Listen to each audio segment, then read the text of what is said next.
The Shooting of Dan McGrew by Robert W. Service. A bunch of the boys were whooping it up in the Malamute Saloon. The kid that handles the music box was hitting a jag-time tune. Back of the bar in a solo game sat dangerous Dan McGrew. Watching his luck was his light of love, the lady that's known as Lou. When out of the night, which was 50 below, and into the din and the glare, there stumbled a miner fresh from the creeks, dogged dirty and loaded for bear. He looked like a man with a foot in the grave and scarcely the strength of a louse. Yet he tilted a poke of dust on the bar, and he called for drinks on the house. There was none could place the stranger's face, though we searched ourselves for a clue. But we drank his health, and the last to drink was dangerous Dan McGrew. There's men that somehow just grip your eyes and hold them hard like a spell. And such was he, and he looked to me like a man who lived in hell. With a face most hair and the dreary stare of a dog whose day is done, as he watered the green stuff in his glass, and the drops fell one by one. Then I got to figuring who he was, and wondering what he'd do, and I turned my head, and there watching him was the lady that's known as Lou. His eyes went rubbering around the room, and he seemed in a kind of a daze, till at last that old piano fell in the way of his wandering gaze.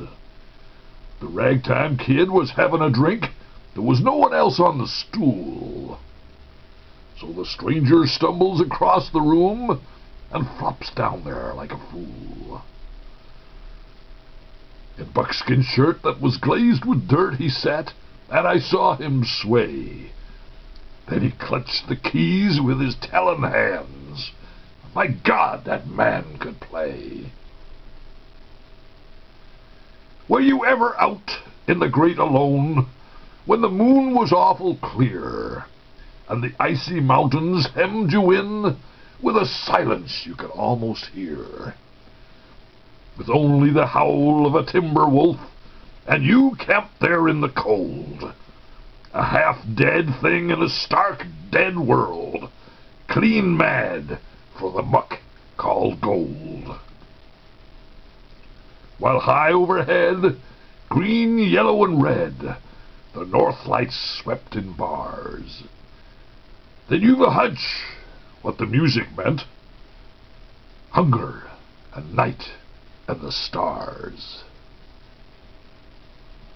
And hunger not of the belly kind that's banished with bacon and beans, but the gnawing hunger of a lonely man for a home and all that it means. For a fireside far from the cares that are, four walls and a roof above, but oh, so cramful of cozy joy, and crowned with a woman's love. A woman dearer than all the world, and true as heaven is true. God, how ghastly she looks through her rouge, that lady that's known as Lou. Then on a sudden the music changed, so soft that you could scarcely hear, but you felt that your life had been looted clean of all that it once held dear, that someone had stolen the woman you loved, that her love was a devil's lie, that your guts were gone and the best for you was to crawl away and die. 'Twas the crowning cry of a heart's despair, and it thrilled you through and through. I guess I'll make it spread misere, said Dangerous Dan McGrew. The music almost died away. Then it burst like a pent-up flood, and it seemed to say, "Repay, repay!" And my eyes were blind with blood. The thought came back of an ancient wrong, and it stung like a frozen lash. And the lust awoke, to kill, to kill. Then the music stopped with a crash. And the stranger turned, and his eyes they burned in a most peculiar way. In buckskin shirt that was glazed with dirt, he sat, and I saw him sway. Then his lips went in a kind of grin, and he spoke, and his voice was calm. "Boy," says he, "you don't know me, and none of you care a damn. But I want to state, and my words are straight, and I'll bet my poke they're true, that one of you is a hound of hell, and that one is Dan McGrew."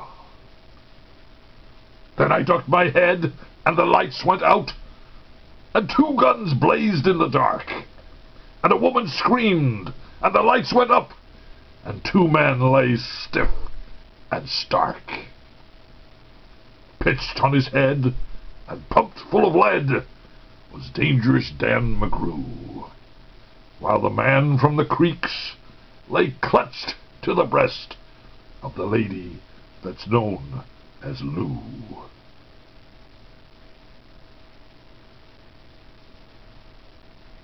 These are the simple facts of the case, and I guess I ought to know. They say that the stranger was crazed with hooch, and I'm not denying it's so.